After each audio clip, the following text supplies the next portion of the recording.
بسم الله الرحمن الرحيم. أبنائي طلبة السنة ثالثة، اليوم هنتكلم على الفانكشن اللي very critical ومهمة جدا الحقيقة من الفانكشنز of the nephron أو the kidney بصورة عامة، اللي هو role of the kidney in the acid base balance. هذه one of the main homeostatic functions الحقيقة of the body which is essential for the life of everybody.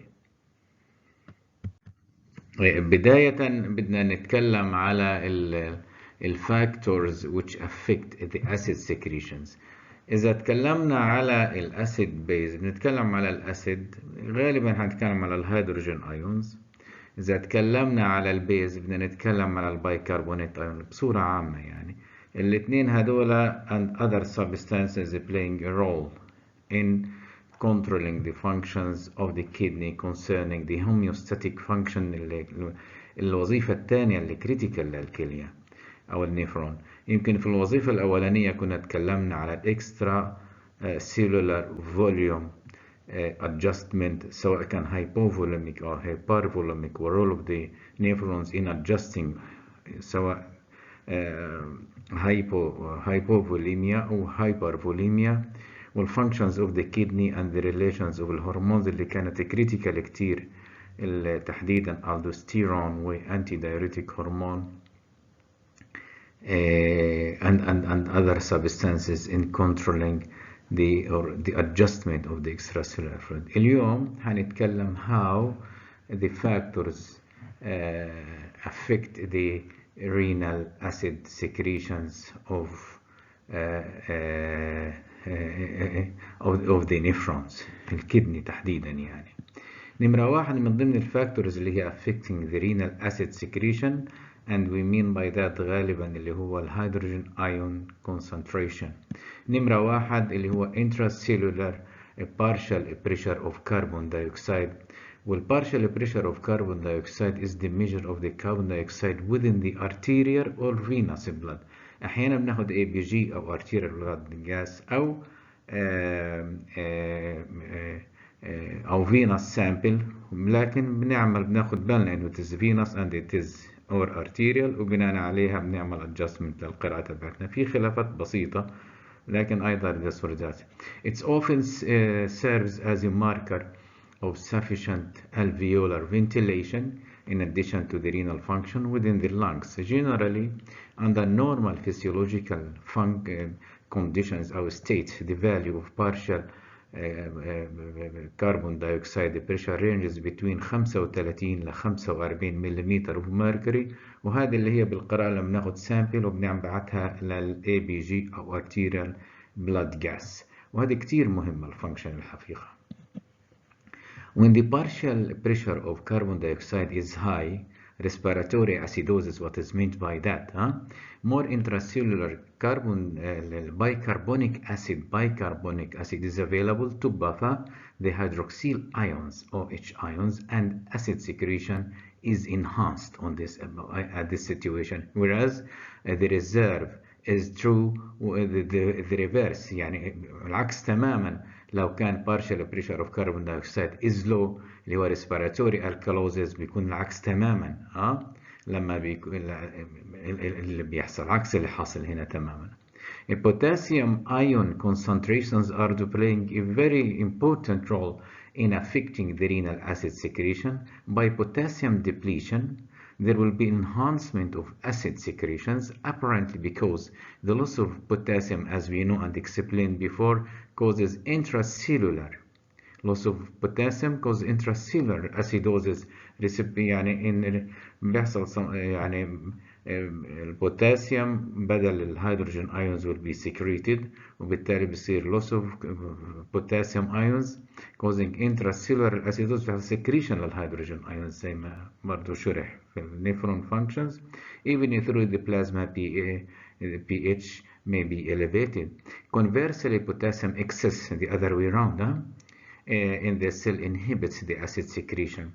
نمرة 3 carbonic anhydrase level اللي هو the main enzyme catalyzing the function of اللي هو bicarbonate breakdown of carbonic acid to hydrogen ions and bicarbonate ion, which very, very important function. So when carbonic anhydrase is inhibited, is low, acid secretion is inhibited. يبقى ماشي معاها proportional to that, because the formation of carbonic acid is decreased on this basis in this situation. نمرة 4 اللي هو adrenocortical hormone concentration اللي هو بيعمل effect على suprarenal secretions of the aldosterone and other steroids and other hormones.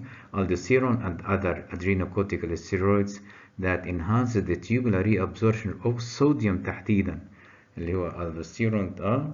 Also it increases the secretion of hydrogen ion and potassium altogether. Concerning the bicarbonate excretion, that's to say bicarbonate out of the renal tubule. Bicarbonate ion reabsorption is a proportion to the amount of filtered over a relatively wide range, which is very important to consider that. There is no demonstrable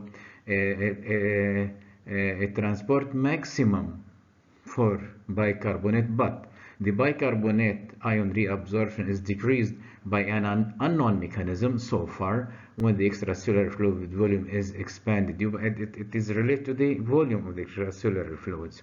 When the plasma bicarbonate concentration is low, all the filtered bicarbonate will be reabsorbed back, okay? But when the plasma bicarbonate concentration is high, the other way around will happen now. That's to say above 26 لما بناخد في الاي بي جي level of bicarbonate ion concentration partial pressure تبعته اللي هي 26 ل 28 ملم equivalent milli equivalent per liter, the renal, that's to say the renal threshold of the bicarbonate ions. Bicarbonate appears in the urine and the urine becomes alkaline so as to compensate some sort of, compensating the acidic, the alkalotic status in the patient. Conversely, when the plasma bicarbonate falls down below about 26 milliequivalent per liter, the value at which all the secreted hydrogen ions is being used to reabsorb bicarbonate. This is some sort of this is the buffering mechanism. This is the homeostatic function of the nephron. More hydrogen ions becomes available to combine with other buffer ions. Therefore, the lower the plasma bicarbonate ion concentration, it drops, the more acidic the urine becomes and the greater is its ammonia content of the urine, which is very important and homeostatic. This is a typical buffering mechanism of the nephron.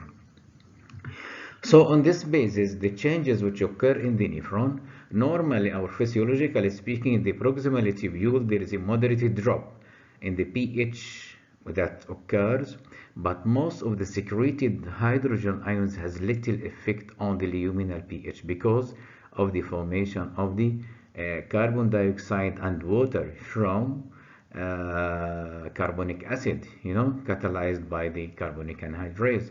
And the distal tubule, in the contrast, the other way around, العكس تماما بيصير. There is less capacity to secrete sodium ions to conserve the acidity, but the secretion in this segment has a greater effect on the urinary pH. The slight changes affect the pH of the urine, and of course to adjust the blood level. Now let us come to the acid-base homeostasis or homeostatic function and the buffering mechanism according to the pH to come to adjust to let the pH come back to normal, to the physiological range, I mean. Blood is normally slightly basic. Slightly basic بمعنى a little bit to the basic side, with normal pH ranging from about 7.35 to 7.45. Usually the body maintains the pH close to 7.4. This is, and a little bit of a change on this figure, a little bit change might cause a big difference in the metabolic functions of the body. The maintenance of a stable hydrogen ion concentration in the body, by the way, writing this hydrogen ion concentration when between brackets, the hydrogen ion plus in here, and between brackets hydrogen ion concentration, we are spelling it as hydrogen ion concentration. When you are reading this, hydrogen ion concentration written this way, in body fluids is essential to life. The pH of solution, generally speaking, is defined as the logarithm to the base 10 of the reciprocal of hydrogen ions. And this is very important. We are coming to talk about the Hasselbalch's equation, Henderson-Hasselbalch's equation in the coming slides. That's to say, the negative logarithm of hydrogen ion concentration. Reading this, hydrogen ion concentration in this way. The pH of water, if we are to talk about the water, at 25 degrees in which the hydrogen ions and the hydroxyl ions are present is equal, in numbers, it is 7, and this is the water in equilibrium pH and the accepted one. For each pH unit less than 7, the hydrogen ion concentration is increased 10 folds. Very little bit of change. So for each unit, only a little, one unit less than 7, the hydrogen ion concentration is increased 10 folds. You see 10 folds coming if one unit, okay, increased to 10 folds. For each pH unit above 7, it is decreased 10 folds, the same or less increased or decreased. pH of the plasma of healthy individuals is slightly alkaline. So the pH of the plasma, it's basic as we said in there. pH of the healthy adult or individuals is slightly alkaline, maintained in the normal range of 7.3. Again, we are repeating in here, very important, 7.35 to 7.45 in any given body or cellular compartment. pH is maintained to allow for maximum enzyme. pH is very essential for enzymatic function and proteins of the body efficiency to do their functions. An acid, definitional acid يا جماعة، تعريف الأسيد is an hydrogen ion donor molecule in solution. A base عكسه تمام is a molecule that tends to remove hydrogen ions from a solution. That's to say, hydrogen ion acceptor. يبقى الأسيد donor of hydrogen ion, and the base is an acceptor of hydrogen ion on a given or giving up hydroxyl ion in solution. A body pH is stabilized by the buffering capacity of the body fluids. What is the definition of a buffer? Very important to know that, please. A buffer is a substance that has the ability to bind or release hydrogen ions in solutions. As simple as that.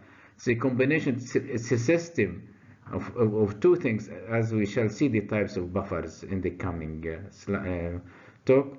So it is having the ability to bind or release hydrogen ions in solution, thus keeping the pH of the solution or a fluid compartment relatively constant despite the addition of the considerable quantities of acid or base. Either this is very important for the buffer, and without buffers, there will be big damage to the body. They're essential to life.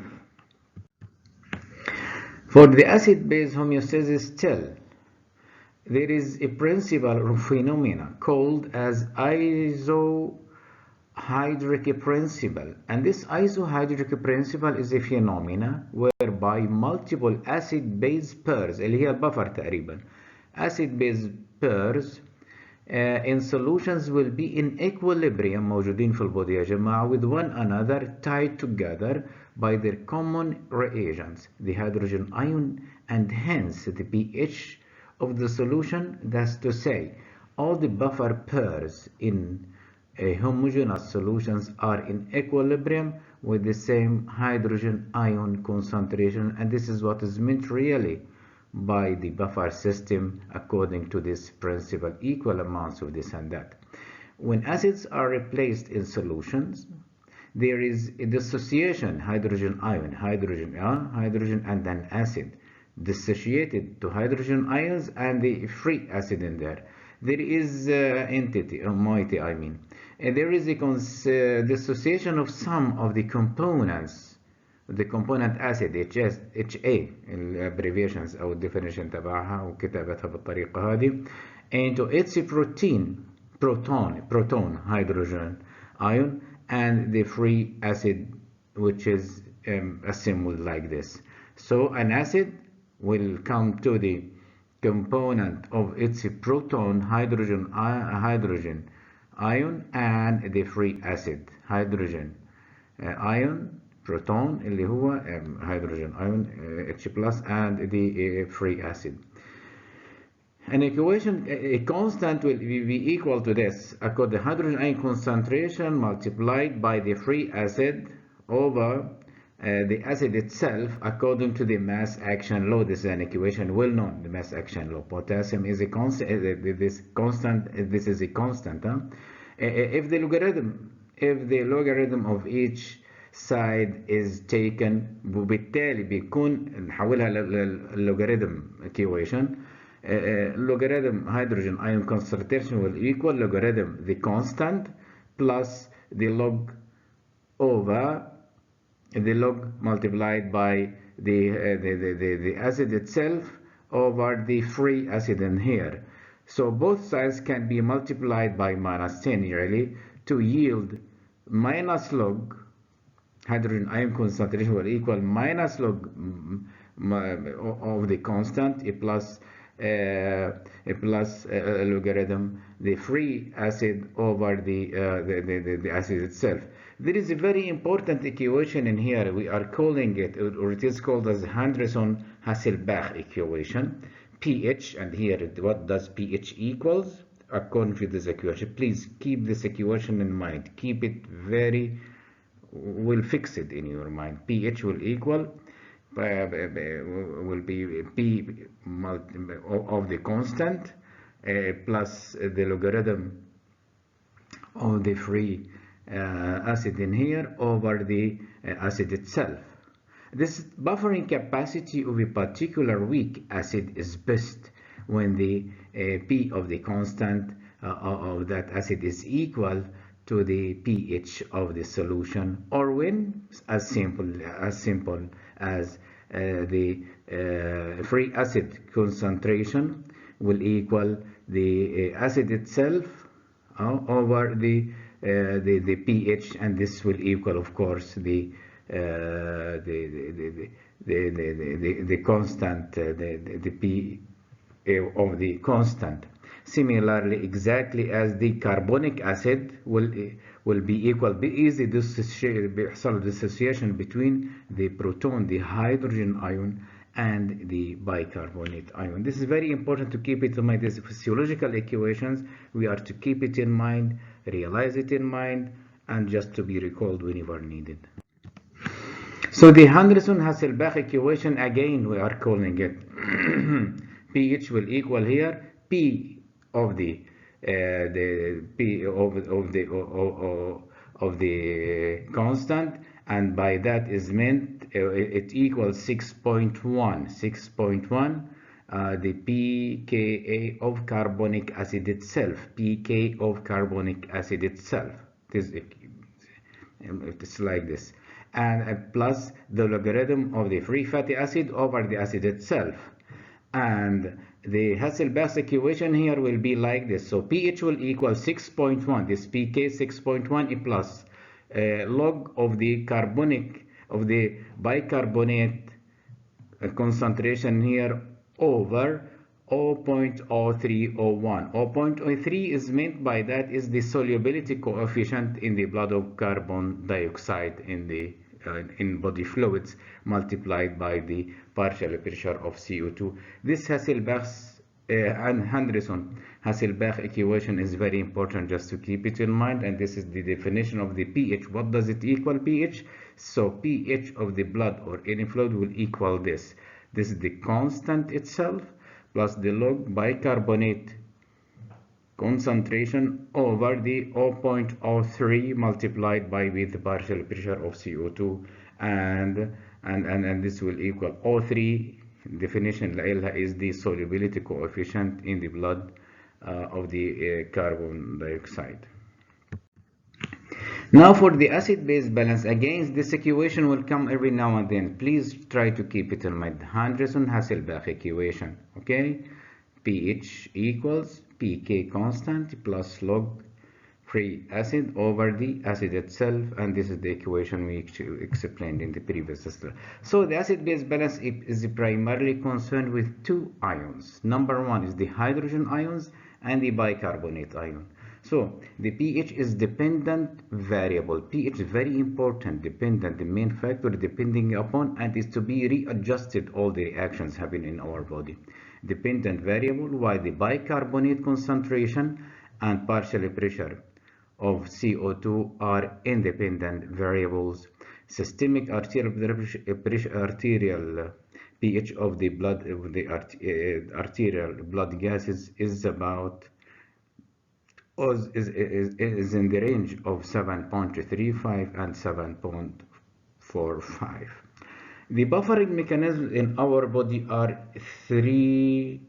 Our buffering mechanism are three main mechanisms or systems in our body. Number one is the extracellular and intracellular chemical buffering mechanisms. Number two is the respiratory homeostatic or buffering mechanism. Number three is the renal buffering mechanism. For the extracellular and intracellular mechanism, those are the first line of defense to readjust, to buffer acidity or alkalinity in our body. Generally, these are three: carbonic acid buffer, then phosphate buffer, and the buffering of plasma proteins. But according to the size, there will be some other a little bit similar buffers, but the same principles, I mean. According to the site of action, most important include our bicarbonate, the same bicarbonate buffer, bicarbonate ion to carbon dioxide, اللي هو سميناه carbonate to carbonic acid. Number two is the hemoglobin in the RBCs, in the erythrocytes themselves. Then the phosphate buffer and the proteins or plasma proteins, intracellular, extracellular, and the ammonia buffer, especially in the nephrons or in the kidneys. Then the respiratory, losing carbon dioxide, retaining carbon dioxide, or then the renal regulatory mechanisms we explain. How hydrogen ions, how bicarbonate, how sodium, how potassium, how being secreted or excreted in our body by the nephrons. So three mechanisms: extracellular and intracellular. Cellular level, intra or extra. Number two, respiratory. Number three is the renal regulatory or homeostatic functions or buffering mechanisms. So the buffering systems in our body, as in this table, really, either in the blood, again according to the site, in the blood, or interstitial fluids or intracellular fluids. In the blood, carbonic acid easy dissociating to hydrogen ion and bicarbonate, and proteins, acidic ones, to hydrogen ions and the proteins also. Then the hemoglobin itself to hydrogen and hemoglobin moiety. Okay, interstitial fluids, carbonic acid. Interstitial fluids here, this is what happens in our compartments. Carbonic acid to hydrogen ion and bicarbonate ion. And then the protein, the same, hydrogen ion and the protein. Phosphoric acid, okay, to hydrogen ion and moiety of phosphate. So the buffering systems in our body are three. Again, we are repeating this because this is very important all through. Chemical buffers, and we have mentioned earlier that those are the first systemic mechanisms, and this works in minutes, the first line of defense mechanisms to buffer the disturbance in our pH. Okay, number one, bicarbonate buffer system, phosphate buffer system, and the protein buffer system. A bicarbonate buffering system is the carbonic acid, hydrogen ion and bicarbonate, carbonic anhydrase, water and carbon dioxide according to the constant. the non-bicarbonate buffers, so as to collect all other buffers in the list. Talk about albumin, hemoglobin, phosphate, and in the bone itself in special mechanisms. How the acid-base balance is being maintained? Very important fact, we are to know that the metabolic activities of our cells, of our body, produce both acid and base metabolites, but the acid production is greater a little bit than the base production. So our body is a net acid producer. Very important fact to know that. So the result of our metabolic activity is generally, or globally speaking, is an net acid producer. Hence the balance is needed. It had to be balanced. It had to be buffered so as to come to an equilibrium of the range of 7.35 to 7.45. So the acids in our body are either volatile, 15 millimole per day, normally being produced in the form of carbon dioxide. Those are excreted through the lungs, or non-volatile acids, 70 milli equivalent per day in the form of sulfuric acid, hydrochloric acid, phosphoric acid, and those are excreted through the kidneys via the urine. Very important function here is the function of the kidney. But the acid and base can be either strong or weak. A strong acid or base dissociate completely easily in a solution, like hydrochloric acid to hydrogen ion and the chlorine ion, sodium hydroxide to sodium ion and hydroxyl ion. The weak acids اللي هي not easy dissociating, those are dissociate only partially in solutions, like lactic acid, secondary to whatever physiological or metabolic activities, and the carbonic acid itself. Just an example of the excretion of the volatile acid, like the carbonic acid, which will be secreted as carbon dioxide through this is the RBCs. Here inside the cell, carbonic acid will come out. Carbonic acid will go inside the hemoglobin, inside the red blood cell. And the red blood cell will be combined to hemoglobin, and through this hemoglobin, carbon dioxide will be lost out through the lungs if it is in the lung. So carbon dioxide is produced at the cellular level due to metabolic activity, diffuses to the blood. Those are the forms. So let us see what are the forms of carbon dioxide in our body. Transportation. It is in the form of 3 forms. Number 1 is the dissolved forms, about 7%, in the form of bicarbonate ion and hydrogen ions, carbonic acid, that's to say about 70%. Most of carbon dioxide is in the form of carbonic acid. It is in the form of carbonic acid, and this constitutes about 70% of it. Number 3 is in combination with hemoglobin, about 20%. From the blood, CO2 is diffused into the alveoli and will be expelled out during expiration. And this is very important, how carbon dioxide be transported. CO2 7%, which be during expiration. Hemoglobin about 23%. And bicarbonate as carbonic acid is still about 70%. This is very important basic facts about the buffering systems of our body. We shall continue in the coming lecture, inshallah. Thank you.